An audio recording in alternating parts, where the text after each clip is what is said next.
Are you on a hamster wheel that you can't get off of in your life? You are not alone. I want to tell you a story. Nearly 10 years ago, a friend who I will call Mark had a 20-year run at a company as a mid-level manager with a good salary, but he was fired. As I remember him telling the story, there were lots of managerial changes afoot which preceded his firing. Reading between the lines, my interpretation was that the company wanted new blood and new leadership. He was considered old blood in his late 40s, and the company found a way to push him out. Mark was angry and disillusioned by the experience. In my view, this was not surprising. Unless you were well connected, your longevity until retirement was not assured. There is no shortage of stories the last 30 years of older employees being pushed out or being laid off. But somehow, Mark seemed oblivious to this until it happened to him. Today, it is not news to corporate workers, no matter your age, that they need to watch their backs if they tie their personal fortunes to their corporate employers. Very few people today expect to stay with their employers for more than a few years at a time. However, the one thing I picked up on very early on when Mark and I were in our late 20s, Mark seemed risk-averse and conservative in his approach to decision-making. By comparison, I was a bit more assertive, forthcoming, and decisive. He had smarts, but always seemed cautious. His priority was always to get along and defer to experts. He was careful and cautious to not assert his opinions and thoughts too strongly. And over time, he became more dependent on others for expert knowledge. And while being well-liked by coworkers, managers, and deferring to experts sounded good on paper, taken to excess, I don't think you get perceived as a leader or an innovator. You become an aging manager fearful of rocking the boat too much so that you don't get fired. Some of these types of people collect a big paycheck due to their high seniority. When Mark and I got connected after his firing, we traded war stories. I was one of the few people he knew who left on his own terms to start his own business.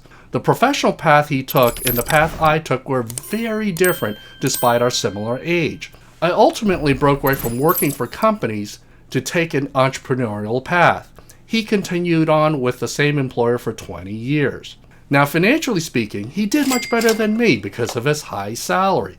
But I did better in terms of life fulfillment, life design, and having the flexibility to pursue whatever I wanted. I had more time freedom and time flexibility than he ever did. I worked with people I chose to work with, and I didn't have to deal with the realities and miseries of corporate politics anymore. I steered and moved my business into unorthodox, non-traditional ways that expanded and fulfilled my personal and professional goals. For example, I have the freedom and flexibility of making YouTube videos on a regular basis, on my terms in the way I want to. I also write and publish books the way I want to. I don't have to ask or justify my ideas. I live and die by my choices, and I have been doing this for well over 25 years. After being a good corporate soldier, Mark was unceremoniously fired after 20 years. Mark was angry and bitter. He made declarations to me about how he didn't want to be put in this position again. He wanted to be a role model for his son to take an entrepreneurial path so his son wouldn't have to be dependent on the corporate world as his father was. For Mark, it seemed the grass seemed greener, not being under the thumb of a corporate employer. In my view, having worked both in the corporate workplace and being self-employed for over 25 years, I do think the grass is greener in some respects being self-employed. But not in all respects. It is a matter of life priorities. I am not one of these guys that think that everyone should be self-employed or become a business owner. However, the way the job market and corporate world is nowadays, it's very risky to not be prepared with a backup plan. To me, there are pros and cons. I think it is undeniable in today's world, everyone has to develop a side hustle, side business, and develop entrepreneurial instincts, even when you work for others. For me, I started pursuing side hustles before the term side hustles became a real thing. Working from home is now all the rage. However, I have been working from home for over 25 years before it ever became fashionable. In fact, there was a time where it was frowned upon. However, for me, working from home always made sense. I've never been attracted to the idea of driving or commuting through rush hour traffic to get to work. I've never liked the idea of taking on lease payments for office space if I could work from the comfort of home or at a client's location. For me, I have always been keen to work towards my life priorities, not other people's idea of what I should be doing.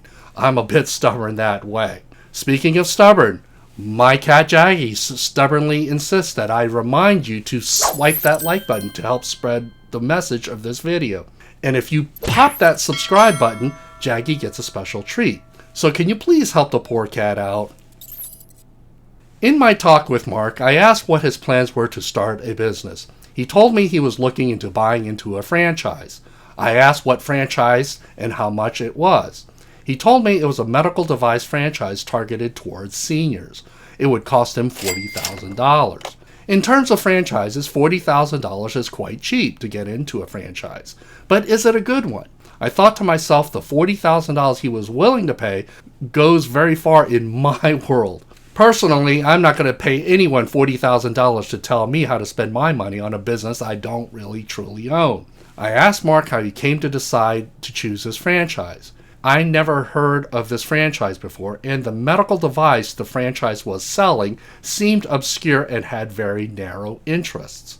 I asked him how he was going to get the word out on this new business. How was he going to advertise and market this business and product line to seniors? It seemed like a daunting task to reach seniors for such a narrow product. I asked him how much rent and overhead was he going to take on with a retail store. What kind of employees and how many would he need to hire? He told me that the franchise had a marketing plan for him to advertise in newspapers and flyers. And I said, "That's it? Just advertise in newspapers and flyers and the business will come rolling in?" It just didn't seem right to me. But he said yes. I asked him if he had spoken to other franchise owners. He said he did. During our series of conversations, what struck me was the way he approached his new business. Although it was his money and credit at risk, he was almost entirely relying on other people telling him about how to spend and invest his money in this business. None of his responses seemed to be based on his own business instincts, knowledge, or experiences. He told me he spent the money on the franchise to teach him to be a business owner. He felt he didn't have the business experience and needed the guidance. Inside me, I groaned and thought this sounded really, really bad to me. But what was I supposed to do? Tell him the path that he was on sounded horrible to me? In my conversation, I did my best to be supportive and optimistic. I thought perhaps the franchise company knew much more than I did. After all, I certainly don't know everything about all businesses, right? But inside myself, I was screaming at how bad the marketing and advertising programs were because newspapers have been slowly dying and continues to lose readership and influence. There was little talk of utilizing free platforms of social media or videos as part of the marketing campaign. Just newspapers and flyers, and it sounded really bad to me. Ultimately, I told him I was excited for him and hope he would do well. Almost a year later, I called in to check in on him. He tells me he shuts down the business and lost over $100,000 in this venture. Not only that, he went and found another job. He said he was not going back into business anymore. It was clear by his tone that he got burned really badly. I was shocked by the news and asked him what happened. He said the franchise made money by making business owners buy product from the franchise company, not just the franchise fee. He said there were not enough customers coming through the door to support all the expenses he was paying out. He was paying rent, employees, buying product, and paying for newspaper advertising. Ultimately, after around 6 months of consistent losses, he shut it all down. He had put all his eggs into the $40,000 to this franchise company to teach him and guide him towards business success. He found out the hard way that being in business is much more than blindly following instructions. The lessons of this story are many if you get into the details. He was looking to hit a home run on his first attempt at bat of being in business. He spent way too much money up front on his first business versus trying to start a bit smaller and get some experience. He relied too much on others for decisions he was ultimately responsible for. He did not understand that in order to escape the hamster wheel, there would be things that he would have to sacrifice along the way.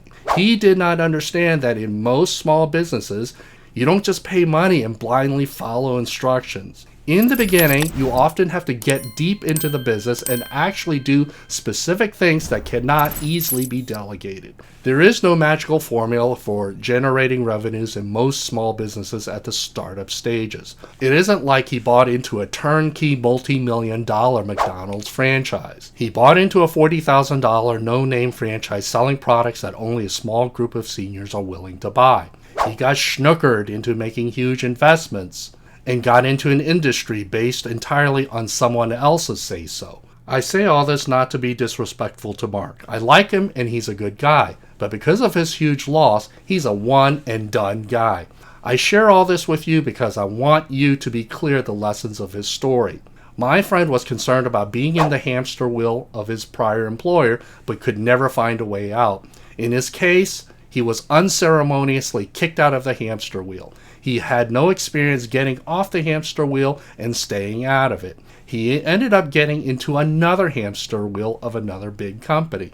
In my view, I think it is best for him and his personality type. If he ever decides to do something different, he needs to take a vastly different approach than what he did. I have another story regarding someone I know trying to get off his hamster wheel of working for corporate employers. More recently, another friend who I will call Sam makes a great salary in software programming.